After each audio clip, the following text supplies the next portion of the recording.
Assalamualaikum warahmatullahi wabarakatuh.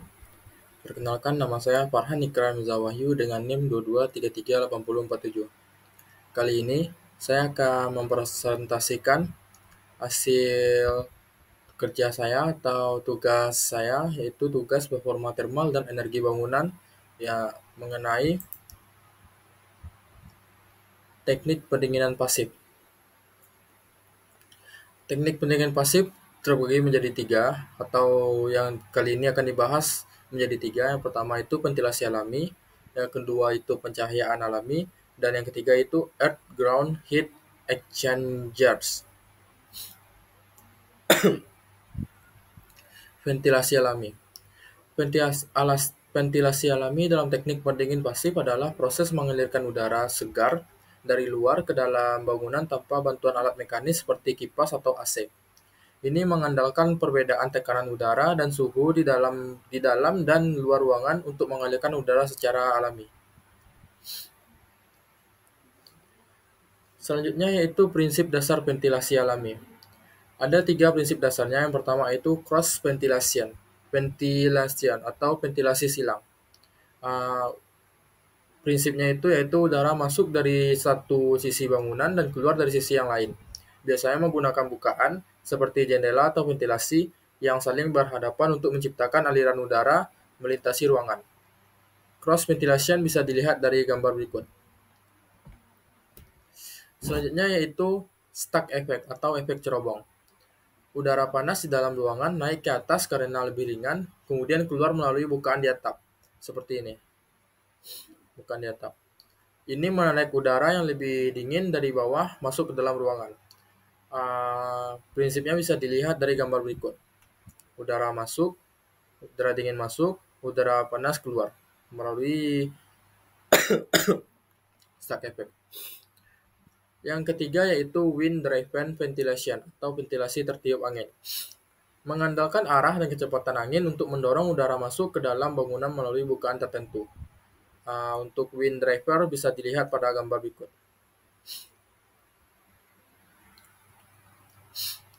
Selanjutnya itu manfaat ventilasi alami. Ada tiga manfaat ventilasi alami. Yang pertama itu mengurangi penggunaan energi karena tidak perlu AC atau kipas. Yang kedua itu menyediakan udara segar dan meningkatkan kualitas udara di dalam ruangan. Yang ketiga yaitu menjaga suhu ruangan tetap nyaman, terutama di iklim tropis atau hangat.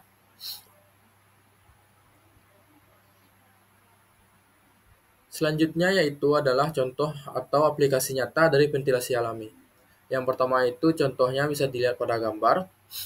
Jendela besar yang biasa dibuka di sisi berlawanan rumah. Yang kedua itu skylight atau cerobong ventilasi di atap. Yang ketiga itu koridor terbuka atau ventilasi silang di rumah tropis, seperti gambar berikut.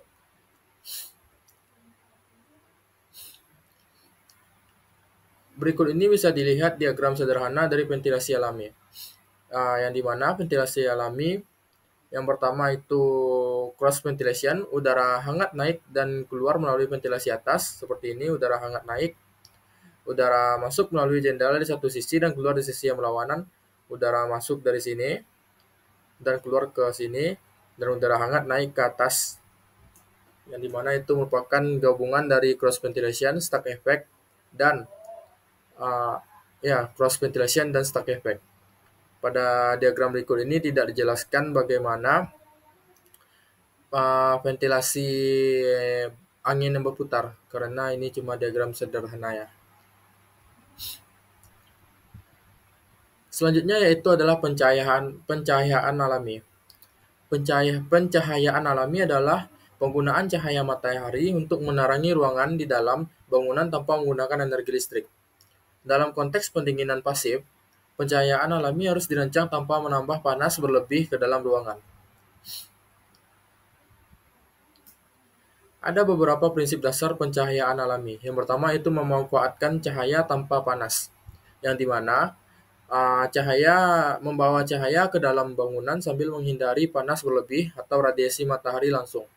Yang kedua itu penggunaan arah dan kontrol bukaan, yang dimana itu menggunakan jendela, skylight, atau light selves atau rak cahaya yang dipasang strategis untuk memantulkan cahaya ke dalam ruangan. Yang kedua itu melalui bukaan kecil di sisi barat dan timur untuk menghindari panas berlebih dari sinar matahari sore dan pagi. Selanjutnya itu menggunakan material transparan atau reflektif. Menggunakan kaca rendah emisi atau low E-glass atau elemen reflektif untuk menyalurkan cahaya tapi menahan panas. Teknik pencahayaan alami untuk pendinginan pasif. Yang pertama itu ada overhangs, yang dimana atap atau kanopi memblokir cahaya matahari langsung tetapi tetap membiarkan cahaya masuk. Yang kedua itu leg surface, yaitu permukaan horizontal di atas jendela untuk memantulkan cahaya ke dalam ruangan lebih dalam. Yang ketiga ada skylight atau clerestory windows, yaitu bukaan di atap atau dinding atas untuk cahaya merata tanpa sinar langsung. Yang keempat itu ada reflektor atau permukaan cerah di dalam ruangan. Tugasnya itu membantu menyebarkan cahaya tanpa menciptakan hotspot panas. Selanjutnya itu manfaat dari pencahayaan alami.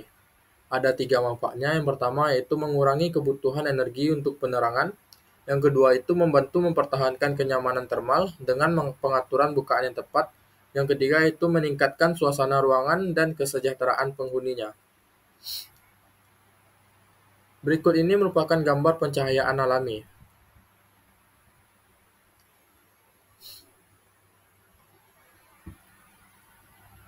Selanjutnya yang akan dibahas yaitu Earth Ground Heat Exchangers, yang dimana Earth Ground Heat Exchangers ini sering disingkat menjadi EGHE atau Heat Tube, yang merupakan sistem yang menggunakan tanah sebagai media untuk mendinginkan atau menghangatkan udara sebelum masuk ke dalam bangunan. Alasannya adalah karena suhu tanah stabil sepanjang tahun dan biasanya lebih sejuk dari udara luar saat musim panas dan lebih hangat saat musim dingin. Prinsip kerja Earth Ground Heat Exchangers yaitu: pertama, udara luar dihisap melalui pipa yang ditanam di dalam tanah untuk kedalamannya tertentu, misalnya 2-4 meter. Yang kedua itu saat udara melalui pipa ini, panasnya dilepaskan ke tanah kalau musim panas atau menyerap panas dari tanah kalau musim dingin. Selanjutnya itu udara yang sudah lebih sejuk atau lebih hangat ini kemudian masuk ke dalam ruangan.